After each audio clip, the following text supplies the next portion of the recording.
ज्ञानवापी के मामले में मुस्लिम पक्ष ने अदालत में क्या कहा है, सबसे पहले यह सुनिए।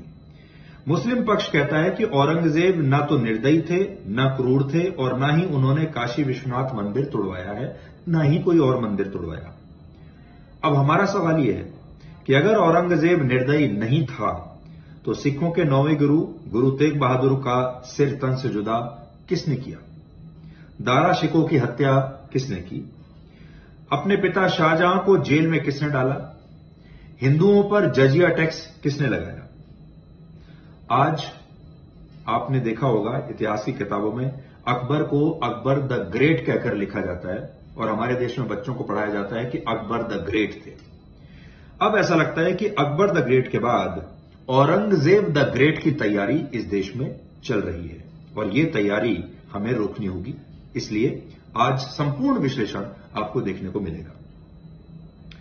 इसके बाद आज की बड़ी खबर यह है कि नए संसद भवन का उद्घाटन कौन करेगा। अब यह मामला भी सुप्रीम कोर्ट में चला गया है, यानी सुप्रीम कोर्ट तय करेगा कि भारत के नए संसद भवन का उद्घाटन राष्ट्रपति करेंगे या प्रधानमंत्री मोदी करेंगे। आपने हाल के वर्षों में एक बात नोट की, भारत कौन सा फाइटर जेट खरीदेगा, जो खरीदा है वो सही है या गलत है, यह भी सुप्रीम कोर्ट तय करता है। कश्मीर पर भारत की क्या नीति होनी चाहिए, यह भी सुप्रीम कोर्ट तक मामला जाता है। ईवीएम चुनाव में जो इस्तेमाल होते हैं वो सही है या नहीं, यह भी सुप्रीम कोर्ट तय करता है। मंदिर बनेगा या मस्जिद बनेगा, यह भी सुप्रीम कोर्ट तय करता है। संसद का उद्घाटन कौन करेगा, अब यह भी सुप्रीम कोर्ट तय करेगा। और कहने को भारत दुनिया का सबसे बड़ा लोकतंत्र है।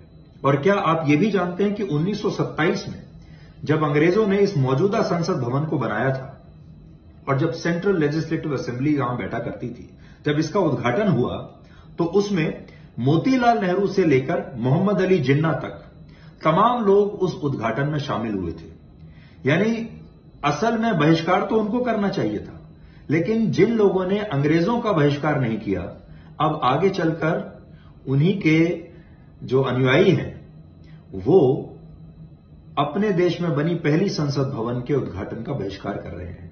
मोतीलाल नेहरू राहुल गांधी के पर नाना हुए, उनके पर नाना के पिता हुए।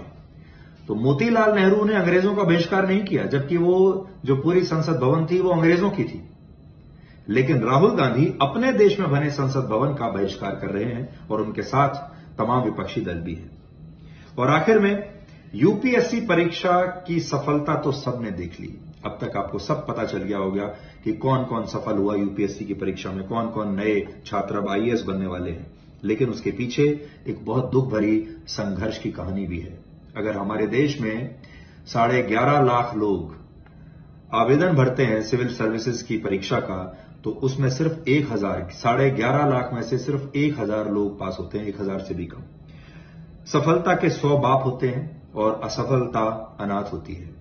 तो ये जो बाकी के 11.5 लाख लोग हैं जो असफल हो जाते हैं, इनकी कहानी भी आप तक पहुंचनी चाहिए। अब ये लोग क्या करेंगे? तो आज ये संपूर्ण विश्लेषण यूपीएससी की परीक्षा पर आपको देखने को मिलेगा रात 9 बजे ब्लैक एंड व्हाइट में आज तक पर।